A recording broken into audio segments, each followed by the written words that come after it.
खुशियाँ पाते हैं। सुनते ही जिनका नाम असुर और खल घबराते हैं, माँ से थर्राते हैं। जिनकी कृपा से दुख विपदा संकट मिट जाते हैं। ओम केशवाय नमः, ओम माधवाय नमः, ओम नारायण संताय नमस्तस्यै नमस्तस्यै नमस्तस्यै नमो नमः। मंगलम गरुड़ध्वजा मंगलम पुंडरीकाक्ष मंगलाय तनोहरि मंगलम भगवान ऋग्वेदो यजुर्वेदो सामवेदो सर्वे कौसंतु समासुता पुत्र गायत्री सावित्री शांति पुष्टि करी सदा सर्वे समुद्रास्था तीर्थाल जलदानना आयं देव पूजार्थम पूजा काले सदा मम पुष्पम समर्पयामि। नवग्रह का ध्यान। ब्रह्मा गुरुर्ब्रह्मा गुरु विष्णु गुरुर्देव महेश्वर गुरुर् साक्षात् परब्रह्म तस्मै श्री गुरुवे नमः।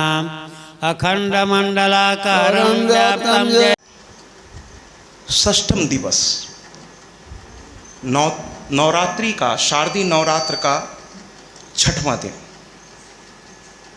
इस श्रीमद् देवी भागवत महापुराण ज्ञान सत्र यज्ञ का आज छठवां दिवस। सेवा समिति में सभी बहुत आदरणीय और बड़े पदों पर आसीन सेवानिवृत्त सभी बहुत ही आदरणीय अधिकारीगण इसमें जुड़े हुए हैं।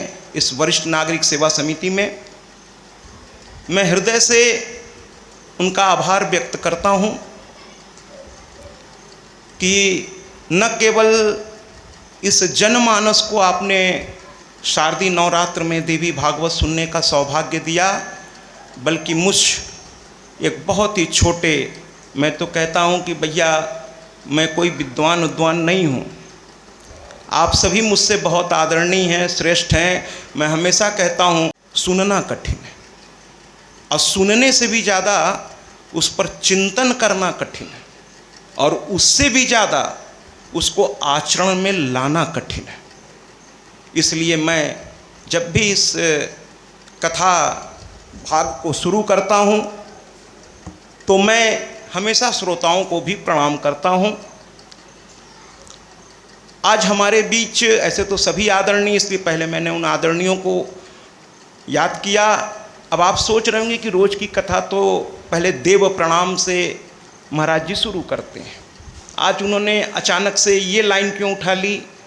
असल में हमारे बीच में दो हमारे बहुत ऐसे, आप सभी मेरे अंतरंग हैं, सभी मेरे अपने हैं, लेकिन दो व्यक्ति यहाँ आज प्रयागराज से चल करके मेरी कथा में आए हुए हैं।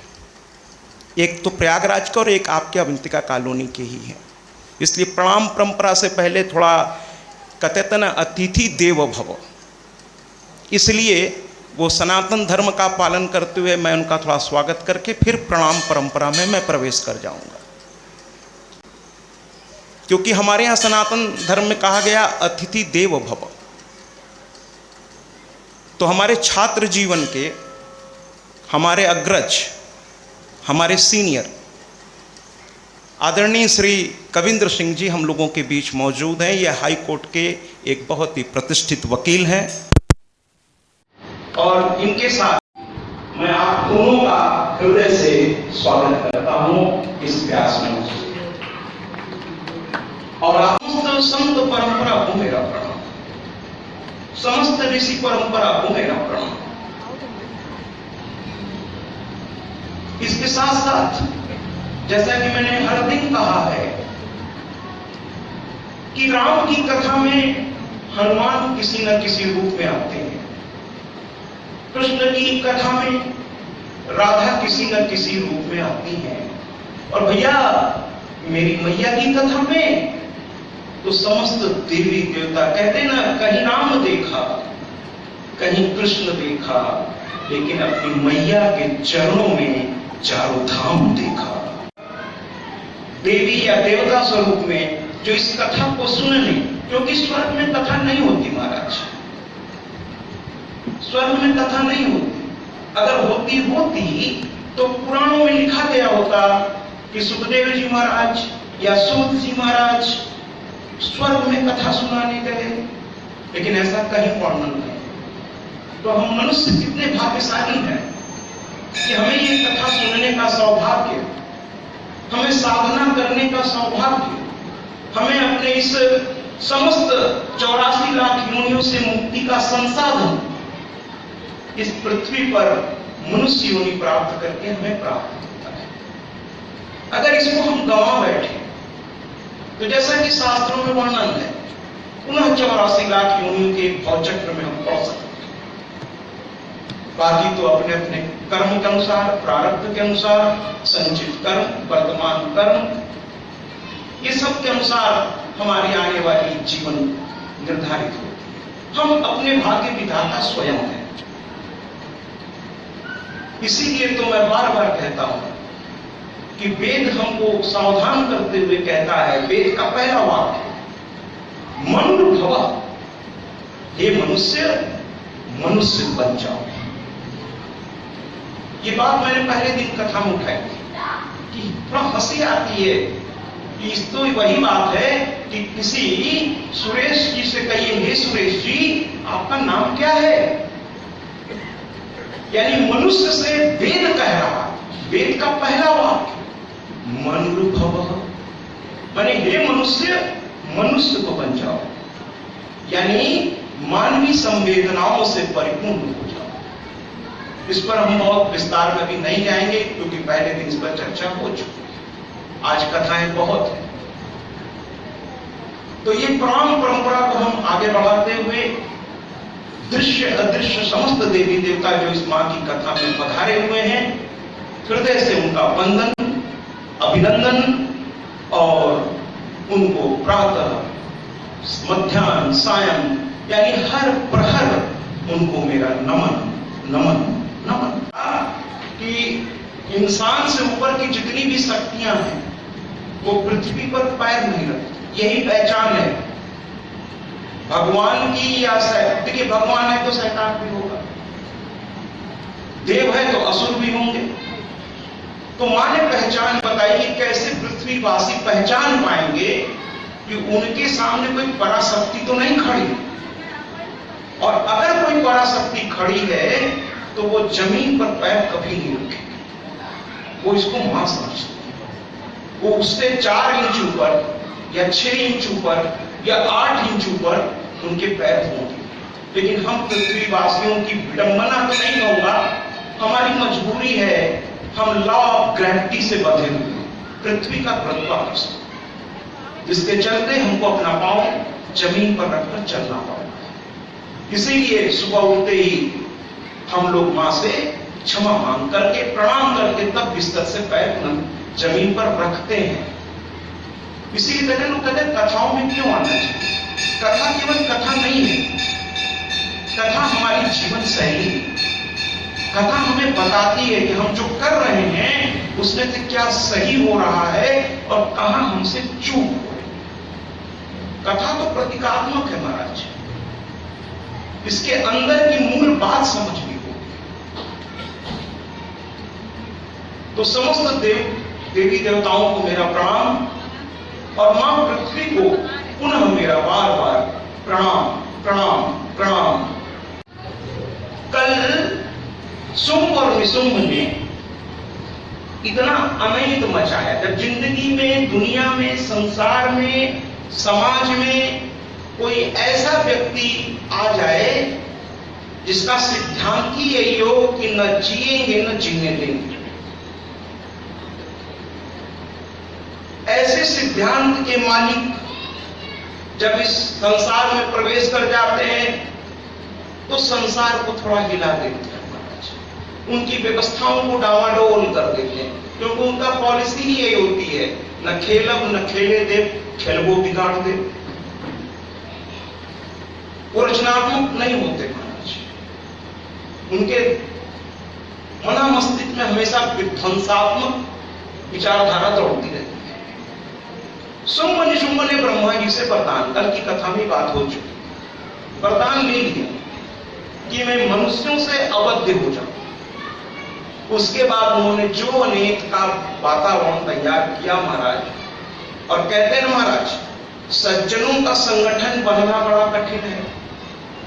मैं बार बार वरिष्ठ नागरिक सेवा समिति को बहुत आदर के साथ प्रणाम करता हूं कि आप सब ने अपनी रिटायरमेंट की जिंदगी को बहुत बहुत बहुत शानदार बना रखा है।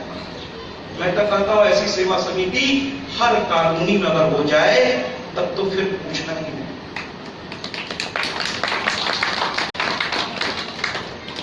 गजब है आप लोगों का समर्पण। इतने बड़े बड़े पदों पर आप आसीन रहे और इतने सहज भाव से आप बैठ करके कथाएं सुनते हैं, इन व्यवस्थाओं को आप देखते हैं, आश्चर्य होता है। मैं आपको पुनः प्रणाम करता हूं। तो सज्जनों का संगठन, ये जो संगठन चल रहा है, संगठन को चलाने में जिनकी भूमिका है, उनके दिल से पूछिए कि किन किन हालातों से गुजरकर ये संगठन यहां तक पहुंचा है, किन किन हालातों से गुजर।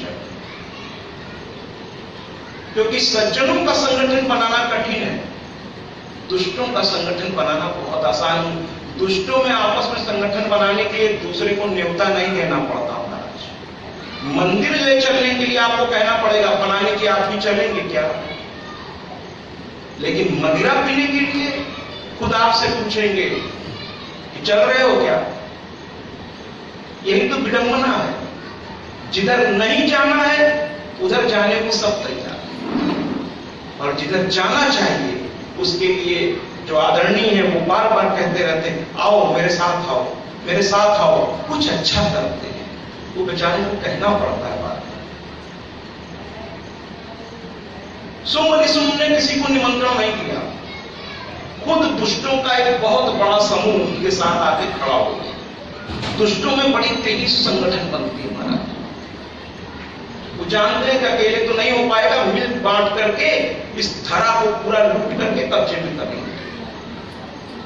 तो एक तरफ से धूम्रलोचन आ गया अपनी 60,000 सेनाओं के साथ, दूसरी ओर चंड और मुंड भी आ गए। आगे अभी चर्चा होगी धूम्रलोचन कौन, ऐसे है तो ये राक्षस दानव, लेकिन वास्तविक में ये प्रतीक है, ये हमारे और आपके बीच में भी मौजूद है, अर्थात हमारे खुद के हृदय में मौजूद है। जैसे मधु कैटभ हमारे हृदय में ही है। हर व्यक्ति के हृदय में मधु माने राग, कैटभ माने ईर्ष्या, और ये भगवान विष्णु 5000 वर्ष तक इससे लड़ते रहे। ये हम लोग पहले दिन की कथा में श्रवण कर चुके हैं। उसी तरीके से धूम्रलोचन भी कौन है, इस पर भी चर्चा हम लोग करेंगे। मधु कैटभ के साथ इधर चंड मुंड है, ये भी कौन है, इस पर भी चर्चा हो। और रक्त बीज तुम्हारा आज अपने आप में ही कमाल था। याद है ना आपको, महिषासुर जब चिता में उसकी मां जलने लगी तो उस चिता में से मैंने बताया था आपको कि 2 लोग प्रकट हुए। एक तो महिषासुर जिसका मर्दन हो गया महाराज। उस दिन हम लोगों ने कितने आनंद से, पूरी दुनिया इसकी प्रशंसा कर रही, क्योंकि ये कथा लाइव जा रही है पूरे नेट के माध्यम से, पूरे विश्व में हर सोशल मीडिया पर ये कथा है, यूट्यूब पर भी है, कहीं भी आप सत्याजी महाराज सर्च करके इस कथा का आनंद ले सकते हो। यहाँ के मातृभक्त अपने आप को भी देख सकते हैं कि कितने भाव से आप इस कथा को सुन रहे हैं। ये ऑन रिकॉर्ड है, कुछ भी अब ऐसा नहीं है, सब कुछ ऑन रिकॉर्ड चलता है, ये लाइव हो रही है। रोज की कथा समाप्त होने के बाद एडिटिंग होती है और सुबह होते होते ऑन एयर कर दी जाती है। और इस कथा की समाप्ति के 1 महीने बाद इसकी बकायदा एक सीरियल बना के, यानी जिस दिन से मैं आया हूं उस दिन से लेके जिस दिन मेरी विदाई हुई उस दिन तक का पूरी एक टीवी सीरियल की तरह आधे घंटे का एपिसोड बना करके यूट्यूब पर इसको प्ले लिस्ट में डाउनलोड भी वो लैब कर देगा। जब भी आप सत्याजी महाराज अवंतिका नगर नैनी केवल सर्च पे डालेंगे, ये 9 दिन की कथा प्ले लिस्ट में इस कथा के समाप्त होने के 1 महीना बाद टीवी सीरियल की तरह ये आपके सामने आपके टीवी पर, अगर आप नेट से जुड़े हैं, वाईफाई से जुड़े हैं, तो यूट्यूब पर टीवी पर सर्च कर लीजिए और पूरी सीरियल की तरह उसका आनंद बड़े से बड़े टीवी स्क्रीन पर ले सकते। ये पूरी एपिसोड बन जाए और अभी भी लाइव है, अभी भी आप टीवी पर देख सकते हैं, सोशल मीडिया पर देख सकते हैं, ये सारी कथा लाइव है। तो वापस शुंभ और निशुंभ के पास धूम्रलोचन आ गए, चंडमुंड आ गए, इसके साथ साथ रक्तबीज जब महिषासुर का जन्म हुआ उसी समय रक्तबीज भी पैदा हुआ। रक्तबीज कौन था महाराज?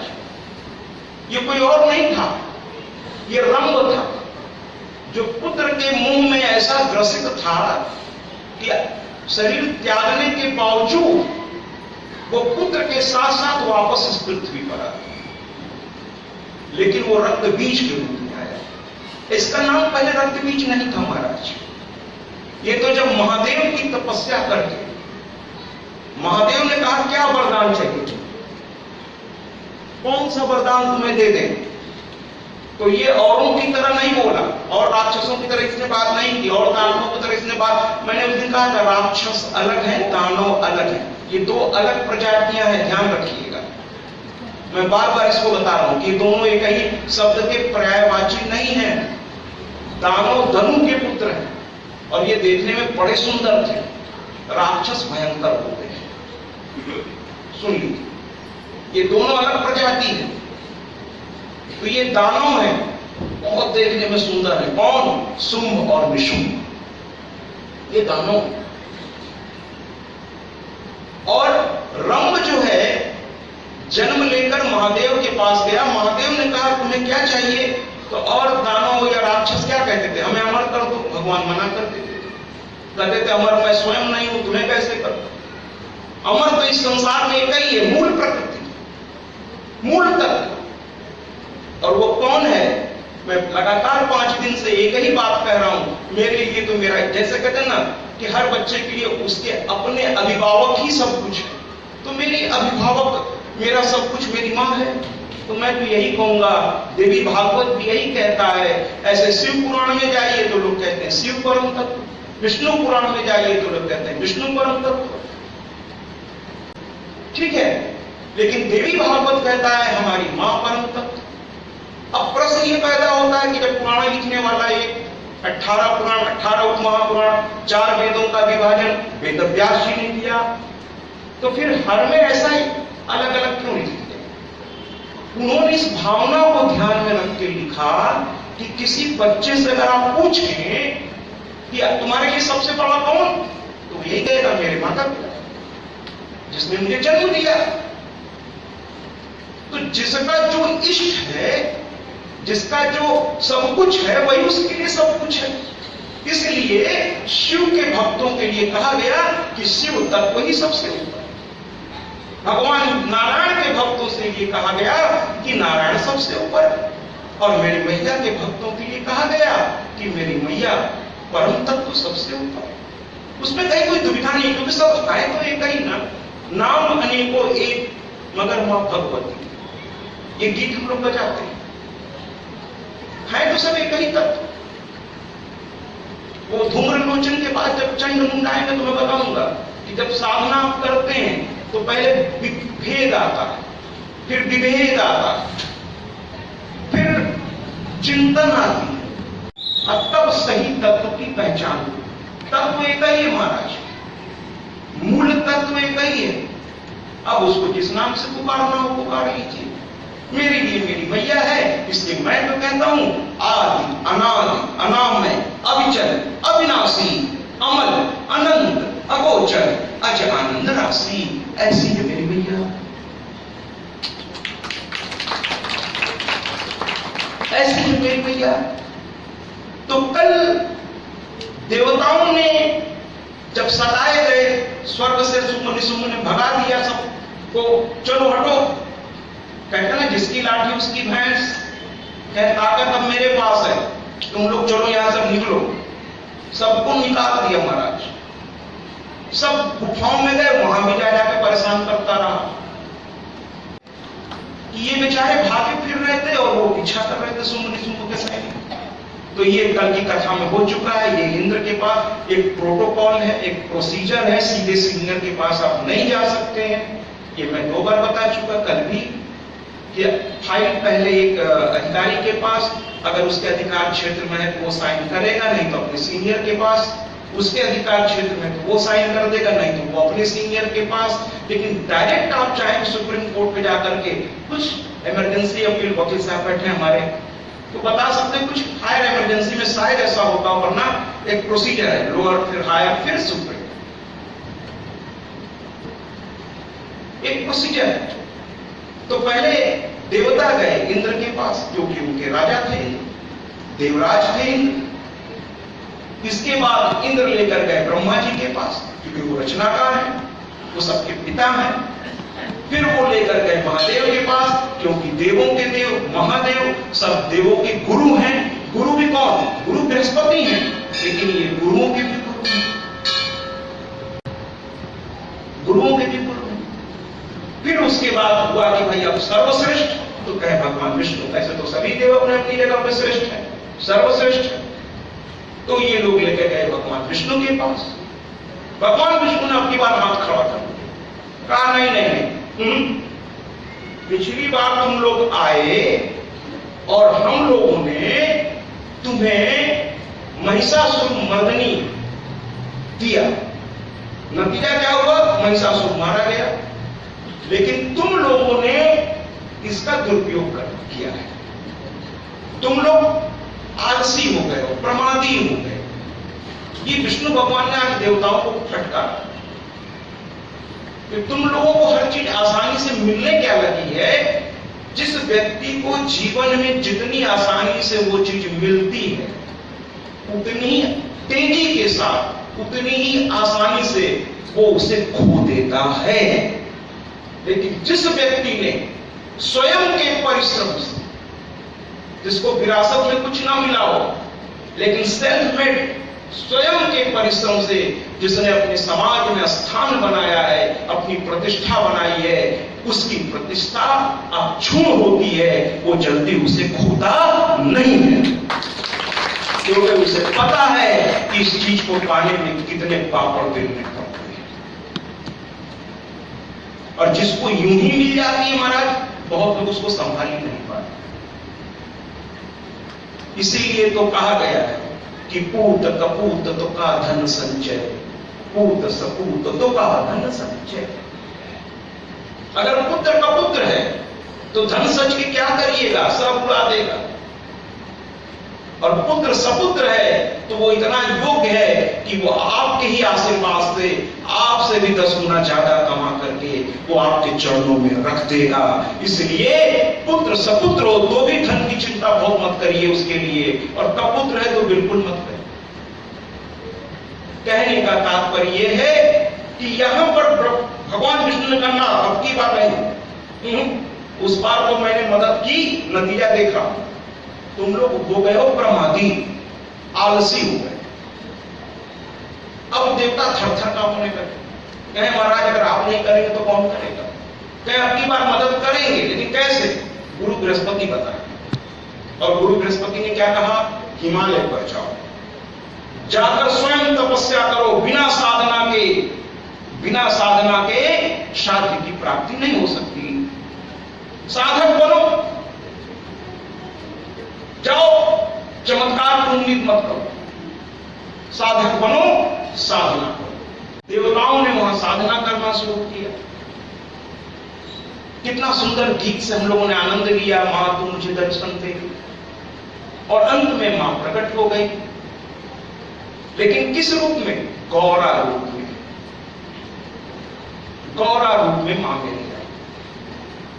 गंगा स्नान के लिए हिमालय की गुफा से निकली, देखा हमारे बच्चे खड़े हैं।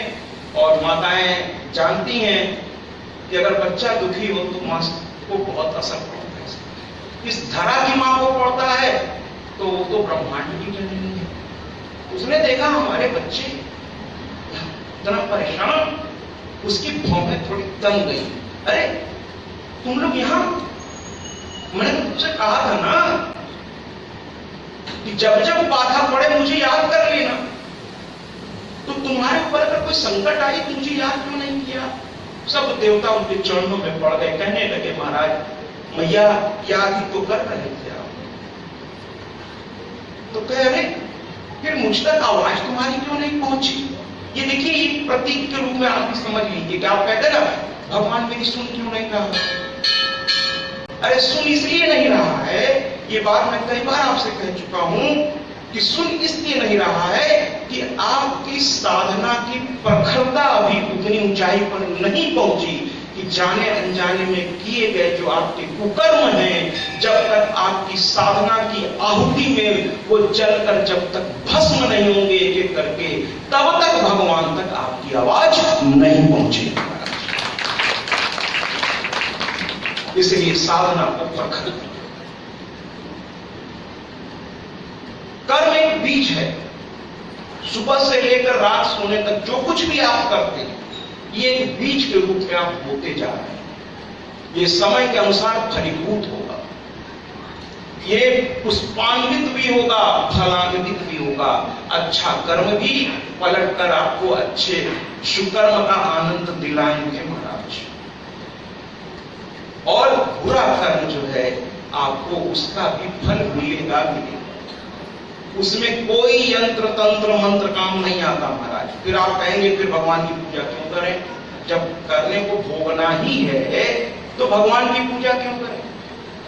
तो भैया इसका एक ही जो मेरे समझ में आता है, मैं आपके बड़ी विनम्रता से आपके सामने रखना चाहूंगा कि शायद पूजा पाठ साधना हमें अपने किए गए कर्मों में सही और गलत की पहचान कराती है। पहली चीज, जैसे जैसे हम साधक बनेंगे वैसे वैसे हमें समझ में आने लगेगा कि हमसे कहां गलतियां हो रही हैं। पहला क्लास। दूसरा कल मैंने बताया था पछताने का सीढ़ी क्या है।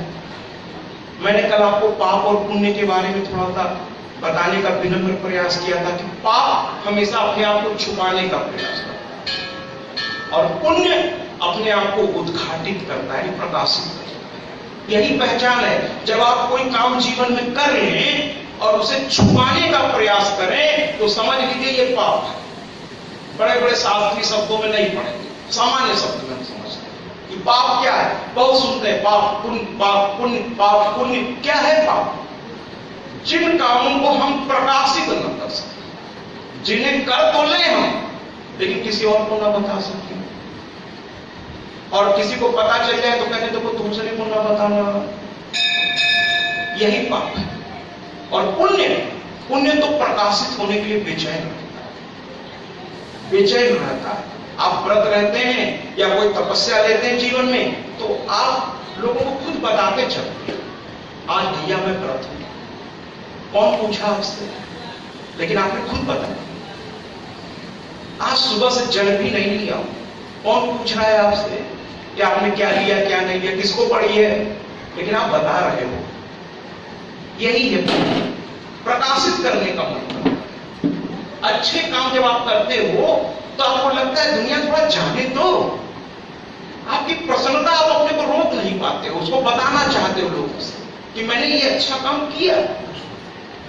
और पाप छुपाना चाहते हो। यही है पाप और पुण्य की पहचान। प्रायश्चित की पहली सीढ़ी कि जो पाप छुपाने का प्रयास कर रहे हो, प्रायश्चित में क्या करना चाहिए कि उस पाप को आप उजागर कर दीजिए। वो छुप रहा था ना, उसको आप प्रकाशित कर दीजिए। प्रायश्चित की पहली सीढ़ी, उसको आप प्रकाशित कर दीजिए महाराज। किसके सामने करिए? कल भी मैंने कहा था अपने माता पिता, गुरु और ऋषि संत परंपराओं के सामने या फिर अपने इष्ट के सामने प्रकाशित कर दीजिए। मुझसे गलती हो गई, क्या होगा? थोड़ी सजा मिलेगी, ले लीजिएगा, कम से कम सस्ते में छूट जाओगे आप। लेकिन छुपाओगे तो मकड़ी के जाला की तरह वो चारों ओर ऐसा तैयार करेगा आपको कि इतना भोगोगे आप कि फिर भोगने का अंत आपको नजर नहीं आएगा। इसलिए पाप को प्रकाशित करना शुरू करो। मेरी बात को समझिए, बड़ी विनम्रता से। तो यहां पर मां ने कहा कि हे देव, हुआ क्या, तुम लोग बताओ तो मुझको बेटे। तो कहने लगे, क्या बताएं मां, आपने महिषासुर को मार दिया, उसके बाद हम लोगों ने शत्रुघ्न यानी राम के सबसे छोटे भाई को भूमंडल का राज्य दे दिया। हम लोग भी अपने अपने धाम चले गए, सभी अपनी अपनी जिंदगी आनंद से गुजारने लगे। और जब कहीं आनंद ही आनंद हो ना महाराज, तो वहां कोई ना कोई राक्षस धीरे से प्रवेश करता है, उस आनंद में विघ्न डालने।